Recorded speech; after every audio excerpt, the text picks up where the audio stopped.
Hello everyone, welcome है आपका हमारे चैनल एसएससी बुक एसवी में। आज हम अपनी रफ्तार सीरीज में देखने वाले हैं इकोनॉमिक की तीसरी क्लास, जो कि टॉपिक है हमारा राष्ट्रीय आय का मापन, मेजरमेंट ऑफ नेशनल इनकम। और ये हमारा डे नंबर 21 है। इससे पहले की क्लासेस आपने नहीं देखी तो उन सब का प्लेलिस्ट जो है डिस्क्रिप्शन में दिया हुआ है, उसका लिंक आप यहाँ उस पर क्लिक करके देख सकते हैं। तो चलिए आज की वीडियो को स्टार्ट करते हैं।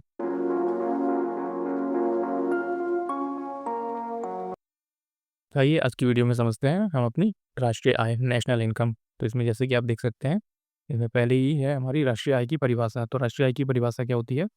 राष्ट्रीय आय, जिसे हम नेशनल इनकम के नाम से जानते हैं, इससे तात्पर्य एक निश्चित अवधि में देश के नागरिकों द्वारा उत्पादित सभी अंतिम वस्तुओं और सेवाओं के मौद्रिक मूल्य हैं। तो आप इसे याद रखेंगे कि राष्ट्रीय आय का मतलब क्या होता है। कि राष्ट्रीय आय से मतलब ये है कि देश में नागरिकों द्वारा उत्पादित सभी अंतिम और वस्तुएं और सेवाएं के मौद्रिक मूल्य से रिलेटेड है। इसकी कुछ मुख्य परिभाषा भी देखते हैं, जो कि काफ़ी अर्थशास्त्री लोगों ने दिया हुआ है। तो मार्शल के द्वारा इनकी परिभाषा क्या है राष्ट्रीय आय की? राष्ट्रीय आय वह कुल उत्पादन है जो देश के एक वर्ष में उत्पादित सभी वस्तुओं और सेवाओं के मौद्रिक मूल्य से रिलेटेड होता है। तो राष्ट्रीय आय क्या होता है? राष्ट्रीय आय एक साल में देश के अंदर जो भी चीज़ें उत्पादित हो रही हैं, जो भी वस्तुएं हैं और सेवाएं का क्षेत्र है, उनसे रिलेटेड कोई भी मौद्रिक मूल्य हमारा राष्ट्रीय आय कहलाता है। इसी तरह आता है हमारा यूएन डेफिनेशन क्या कहता है राष्ट्रीय आय के बारे में? तो ये होता है, राष्ट्रीय आय किसी देश की सीमाओं के भीतर और विदेशों से नागरिकों द्वारा अर्जित कुल कारक आय, वेजेस, रेंट, इंटरेस्ट, प्रॉफिट का योग होता है।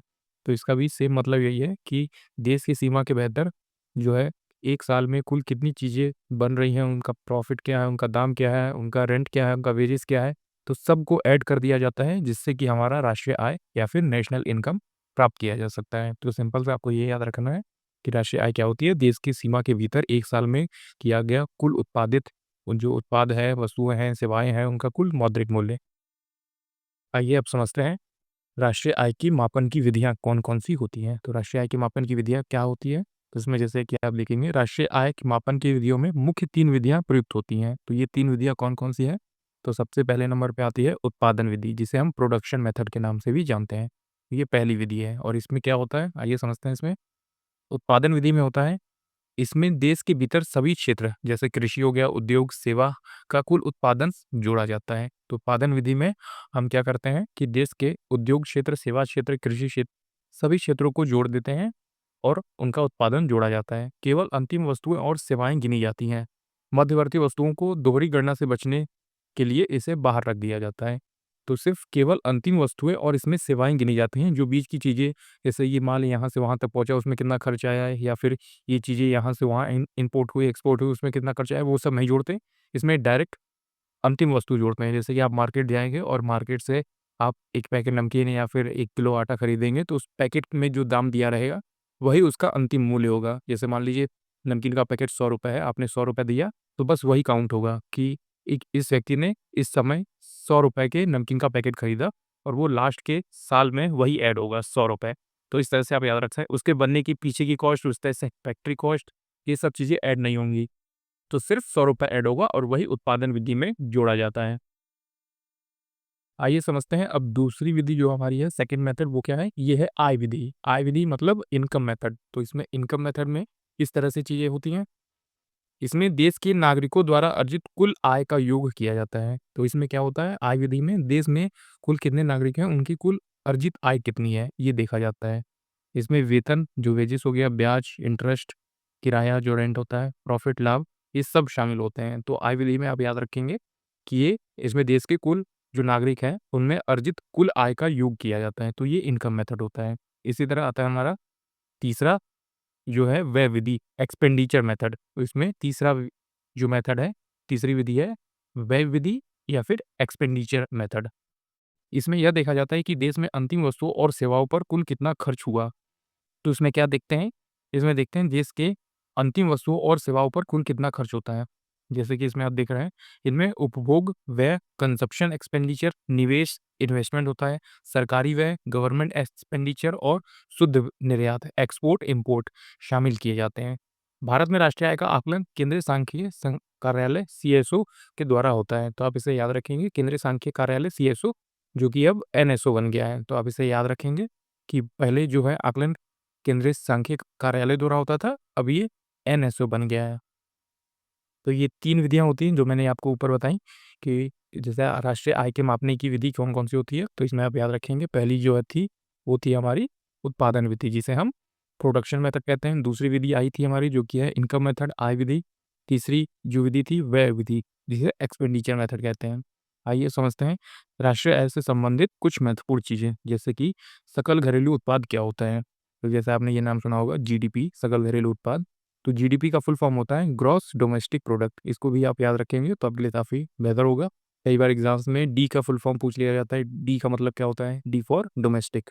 तो ऐसे 3 अलग-अलग नाम देंगे, डी फॉर ये वो, तो आप इसे याद रखें, डी फॉर डोमेस्टिक होता है।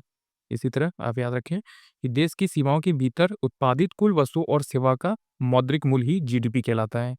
तो जीडीपी आप याद कैसे रखेंगे? जीडीपी क्या होता है कि देश में कोई भी चीज़ बन रही है, कोई भी सेवा दी जा रही है, उसका लास्ट मूल्य हम ऐड करेंगे, उसी को जीडीपी कहते हैं। जैसे भारत की जीडीपी आपने सुना होगा कि इतनी है, इतनी पहुँचने वाली है, तो वो कैसे निकाला जाता है? ये इसी तरह से निकाला जाता है, देश की सीमा के भीतर कुल कितने भी उत्पाद हो रहे हैं 1 साल भर में, हम उसको मिलकर ऐड करेंगे, तो हमारे देश की जीडीपी आ जाएगी। इसी तरह आता है हमारा दूसरे नंबर पे जो कि है सकल राष्ट्रीय उत्पाद। तो सकल राष्ट्रीय उत्पाद का इसमें क्या मीनिंग होता है? जीएनपी, इसको बोलते हैं जीएनपी और इसका फुल फॉर्म है gross national product. Gross national product में क्या करते हैं कि जीडीपी में विदेशों की शुद्ध आय जोड़ दी जाती है। जो जीडीपी होती है उसमें विदेश की शुद्ध आय जोड़ दी जाती है, तो वो हमारा जीएनपी निकल के आ जाता है। इसी तरह अगर हम देखेंगे तीसरे नंबर पे, तो यहाँ पे थर्ड नंबर पे क्या आता है हमारा? तो इसमें हम देखते हैं कि ये है शुद्ध राष्ट्रीय उत्पाद, जिसे हम एनएनपी कहते हैं। एनएनपी का मतलब नेट नेशनल प्रोडक्ट। तो नेट नेशनल प्रोडक्ट में क्या होता है? हम इसमें पूंजीगत वस्तुओं का मूल्यह्रास डिप्रिसिएशन घटा देते हैं, तो हमारा जीएनपी निकल के आ जाता है। तो जीएनपी में हम क्या माइनस करेंगे? तो ऊपर वाले में हम अगर पूंजीगत मूल्यह्रास घटा देंगे जीएनपी में से, तो हमारा एनएनपी निकल के आ जाएगा। इसी तरह आता है चौथा हमारा जो कि इम्पोर्टेंट है, राष्ट्रीय आय। तो राष्ट्रीय आय मतलब national income at a factor cost. तो national income at a factor cost में क्या होता है? एनएनपी में अप्रत्यक्ष कर घटा देते हैं और सब्सिडी जोड़ देते हैं। तो एनएनपी में हम अप्रत्यक्ष कर घटा देते हैं और सब्सिडी जोड़ देते हैं, तो वो हमारा राष्ट्रीय आय बनकर आ जाता है। इसी तरह है हमारा जो कि है पाँचवा, प्रति व्यक्ति आय, जो कि हम पर कैपिटा इनकम के नाम से जानते हैं। ये कैसे निकाला जाता है? राष्ट्रीय आय डिवाइडेड बाय पूरे देश की जनसंख्या कितनी है। तो राष्ट्रीय आय में से हम पूरे देश की जनसंख्या से डिवाइडेड जो है भाग देंगे, तो हमारे पर कैपिटा इनकम आ जाएगी। तो आप इसे याद रखेंगे, देश की कुल कितनी आय है और देश में कुल कितने लोग रह रहे हैं, ये दोनों ऊपर नीचे डिवाइड होंगे, तो हमारा पर कैपिटा इनकम निकल के आ जाएगा। आइए बढ़ते हैं अब एमसीक्यूज पे, जो प्रीवियस ईयर क्वेश्चन पूछे गए थे राष्ट्रीय आय और उनके मापन से, नेशनल इनकम एंड मेजरमेंट से। तो इसमें पहला क्वेश्चन आप देख रहे हैं। यहाँ पहला क्वेश्चन आता है, जीडीएफ-सीएफ का सही पूरा नाम निम्नलिखित में से कौन-सा है? तो जीडीएफ-सीएफ का पूरा नाम कौन-सा होता है इसमें? आप नीचे देखें, gross domestic fixed capital formation. तो ये इसका सही नाम है, पूरा नाम है, तो इसको भी आप याद रखेंगे कि जीडीएफ-सीएफ का पूरा नाम है gross domestic fixed capital formation. आगे बढ़ते हैं। अगला क्वेश्चन आता है हमारा। तो अगला क्वेश्चन है, जब हम एनएनपी, जिसे हम निव्वल राष्ट्रीय उत्पाद को किसी राष्ट्र की कुल जनसंख्या से विभाजित करते हैं, तो हमें क्या प्राप्त होता है?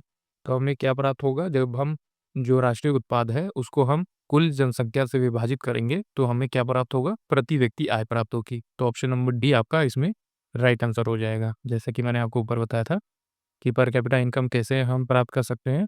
जो भी देश का राष्ट्रीय उत्पाद है, जो भी उनकी आय है और उनको कुल जनसंख्या से डिवाइड करेंगे, तो पर कैपिटा इनकम आ जाएगी।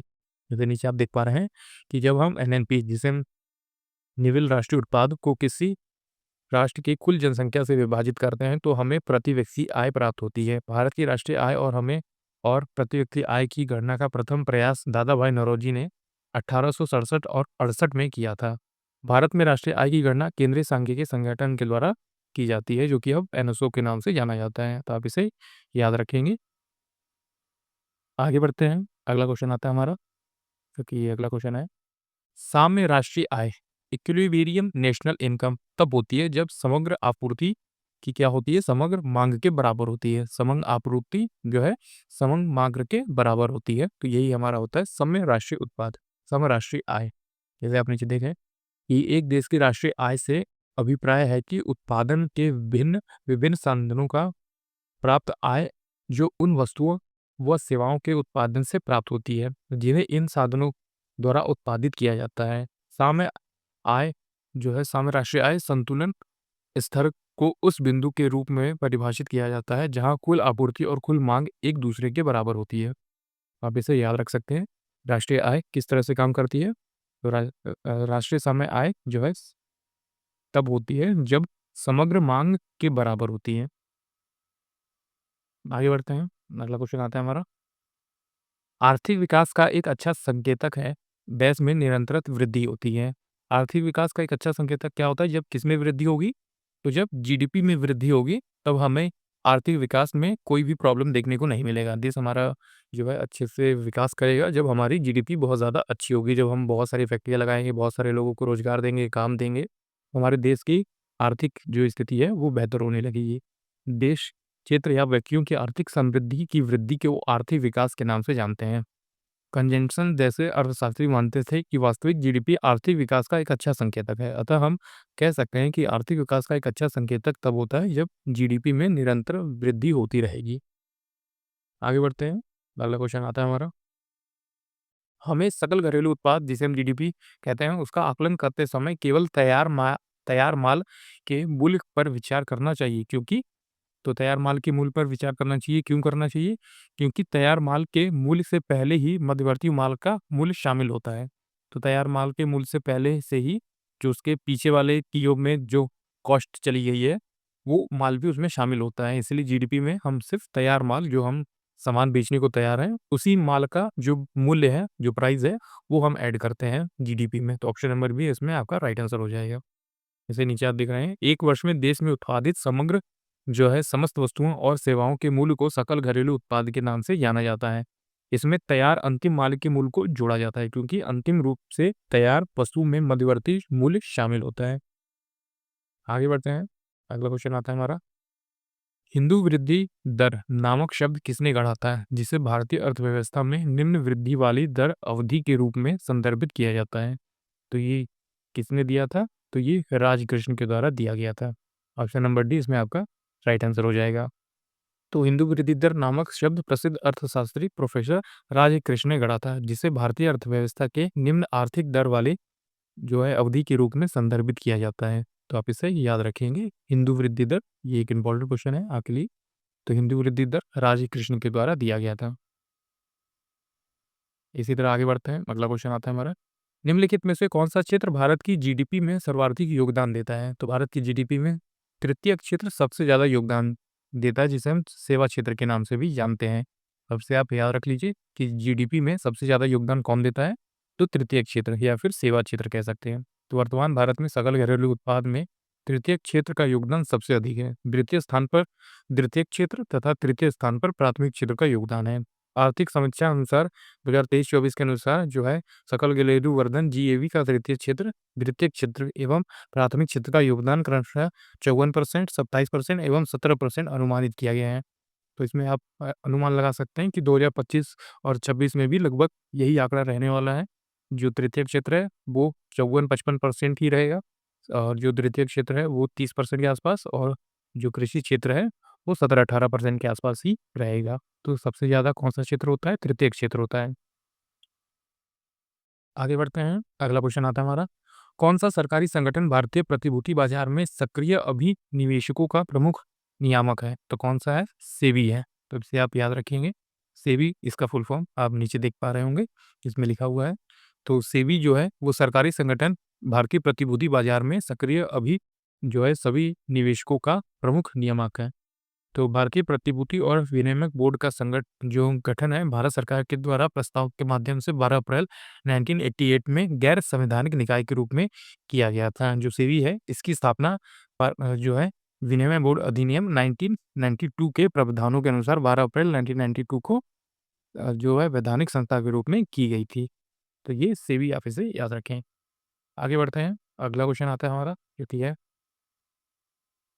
सकल राष्ट्रीय उत्पाद ग्रॉस नेशनल प्रोडक्ट से अवमूल्यन डेप्रिसिएशन घटाने पर प्राप्त राशि को क्या कहा जाता है? तो जीडीपी से अगर हम डेप्रिसिएशन घटा देंगे, जीएनपी से अगर हम डेप्रिसिएशन घटा देंगे तो हमें क्या मिलेगा? तो हमें शुद्ध राष्ट्रीय उत्पाद मिलेगा, एनएनपी मिलेगा। तो आप इसे याद रखेंगे। अगर हम जीडीपी में से क्या घटा देंगे? जीडीपी में से हम डेप्रिसिएशन घटा देंगे तो हमें क्या मिलेगा? एनएनपी मिलेगा। तो जिसे हम बोलेंगे शुद्ध राष्ट्रीय उत्पाद। जैसे आप नीचे देख पा रहे हैं कि एक निश्चित समय की अवधि के दौरान किसी देश के नागरिकों द्वारा उत्पादित सभी अंतिम वस्तुओं और सेवाओं के बाजार मूल्य में मूल्यह्रास को घटाने पर हमें क्या मिलता है? तो हमें मिलता है, जैसे कि आप नीचे देखेंगे, जीडीपी में से हम डेप्रिसिएशन घटाएँगे तो हमें एनएनपी प्राप्त होगा। तो ये आप याद रखेंगे। आगे बढ़ते हैं। अगला क्वेश्चन आता है हमारा, जो कि है, भारत में राष्ट्रीय आय की गणना किसके द्वारा की जाती है?